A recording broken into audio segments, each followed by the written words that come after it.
Get ready to meet the enigmatic Jho Low, the fugitive financier behind one of the biggest financial scandals of our time. Dubbed as the Asian Great Gatsby, he's accused of masterminding the theft of a jaw-dropping $4.5 billion in cold, hard cash. But that's not all.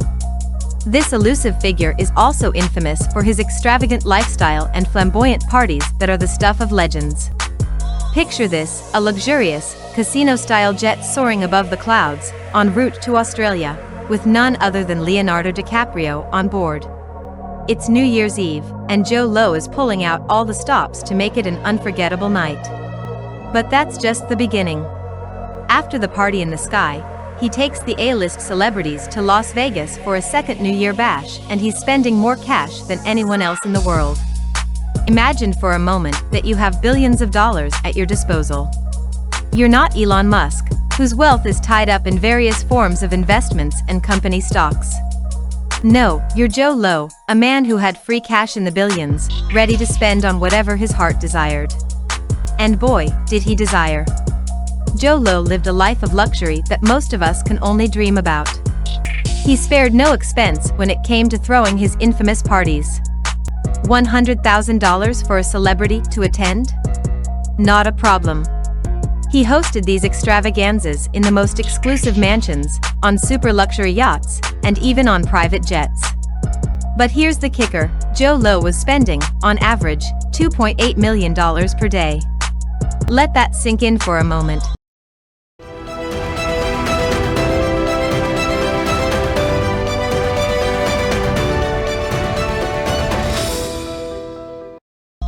Can you even fathom what kind of lifestyle requires that kind of spending? It's easy to see why people were fascinated by Jho Low's spending habits. It was as if he was on a mission to invent new ways to burn through his fortune. From gifting Ferraris to Kim Kardashian to buying extravagant gifts for strangers, he was constantly finding new ways to make headlines with his outrageous spending. Throwing so much money and his fantasy to be around famous and influential people brought him very close to Hollywood celebrities. To the celebrities, he was the crazy ultra-rich who would pay them in millions to attend his birthday parties. And the guest list? Well, let's just say it included the who's who of the entertainment industry. A-list celebrities like Kim Kardashian, Leonardo DiCaprio, Robert De Niro, Paris Hilton, Bradley Cooper, and Britney Spears, all clamored for an invitation to Jho Low's extravagant events. But Jho Low wasn't content with just hobnobbing with the rich and famous. He had his sights set on something bigger, financing a Hollywood blockbuster. And with a mountain of stolen money at his disposal, he did just that. The irony of it all is not lost on us. A blockbuster movie about greed and corruption was funded by someone who was knee-deep in both. Do you know, Jho Low financed the Wolf of Wall Street? But behind the glitz and glamour lies a dark secret, one that has made him one of the most wanted men in the world.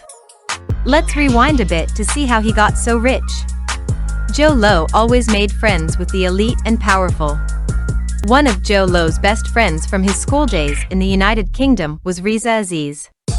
Riza was the stepson of the then Deputy Prime Minister of Malaysia, Najib Razak.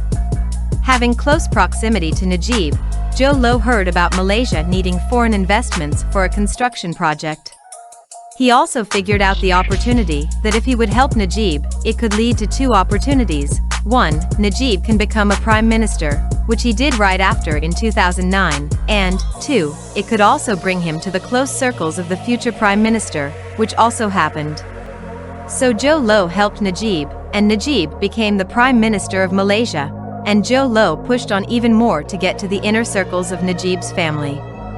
Jho Low bought expensive gifts for Najib's wife, and also paid the tuition fee of his daughter.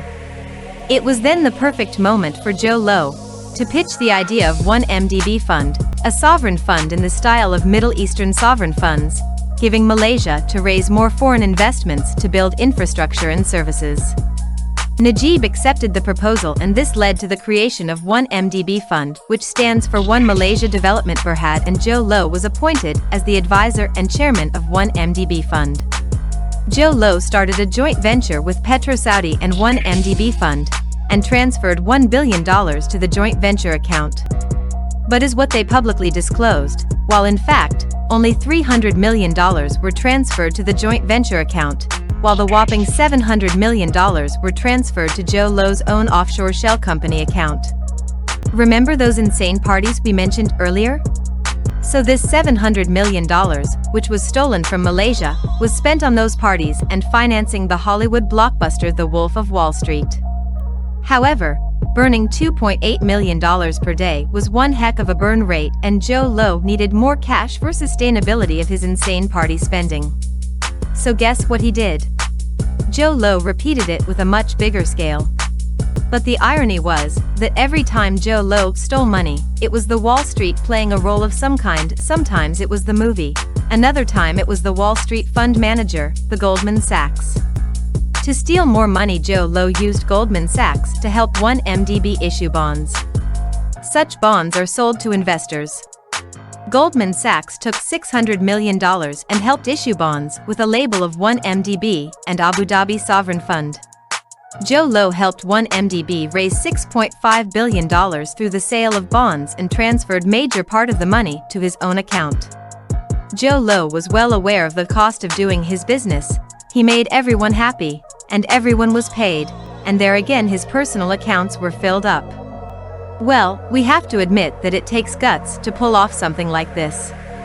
Every story doesn't have a happy ending, and for our scam guru hero of today's episode, it was bound to happen.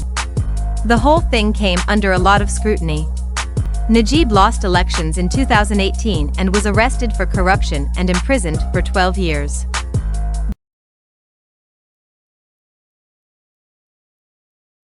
Jho Low was smart enough to sense the danger ahead of time, and he disappeared.